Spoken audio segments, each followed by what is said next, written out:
Hi, my name is Valerie Bell, and I am extremely excited to talk to you, to share this knowledge, this information, this insight with you.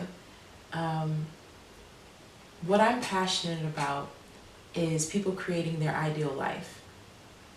And so I came up with a system, a process, a way to get to that place where it is reality.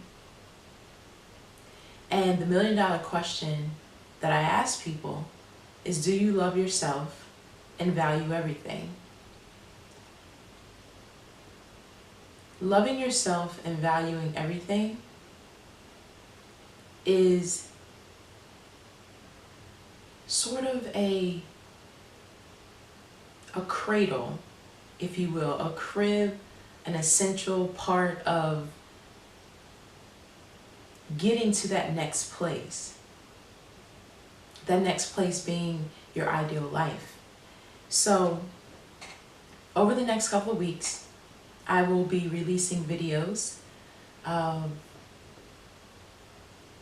examine this process a little bit more in depth. But right now I wanted to give you the rundown, kind of an outline, a timeline, if you will.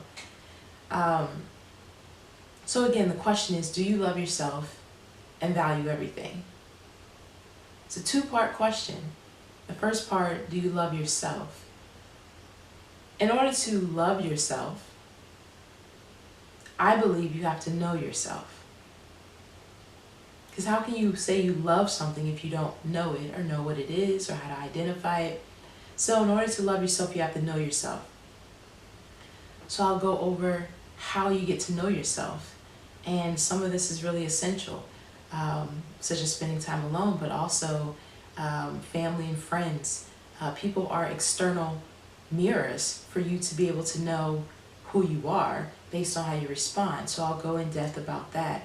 And then we'll go to the next step of, if you don't love yourself, what don't you love about yourself? And why? Why do you not love those things about yourself? And so then we talk about changes. And if you want to make changes, we talk about the different ways in which you can make the changes, but why do you actually really want to make the changes? So we'll comb through that, and then we'll make a list of how to get rid of those things. And in the process of making that list, we'll also make another list.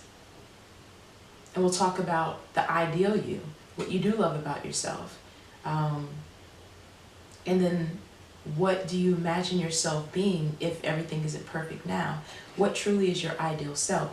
We'll talk about how to get there. We'll talk about the next steps as far as planning, processing, creating a vision of what the ideal you is, the action steps really behind creating the ideal you. And then we pause for a second, because I know that this is somewhat elementary to some people. It's like, oh, you don't love yourself, then, oh, you make the changes. You figure out what you don't like about yourself, you make the changes, and then you focus on the ideal you that you want, and then you go from there. It's all in the mind. It's good, it sounds great. It's 1, 2, 3. Don't like something, change it, right? But there is a spiritual and scientific part of this that transforms it beyond just words and beyond just the mind.